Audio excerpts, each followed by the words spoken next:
बिस्मिल्लाहिर्रहमानिर्रहीम। अस्सलामु अलैकुम वरहमतुल्लाहि वबरकातुहू। मोहतरम दोस्तों, मैंने कुछ दिन पहले एक वीडियो बनाई थी ये वाली कि उलमाए किराम के ऑडियो बयानात को वीडियो में तब्दील करें।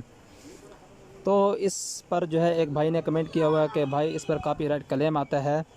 कॉपीराइट क्लेम उस वक़्त आता है जब आप उन उलमा किराम के बयानात को ऑडियो में डाउनलोड करें जिनको लोगों ने पहले से यूट्यूब में डाला हुआ है, लेकिन ऐसे ऑडियो बयानात जिनको किसी ने भी यूट्यूब में वीडियो में तब्दील करके अपलोड नहीं किया और उनको आपने ख़ुद रिकॉर्ड किया है या किसी और की वो रिकॉर्ड की हुई वीडियो है, तो उस पर कॉपीराइट क्लेम वो नहीं आता।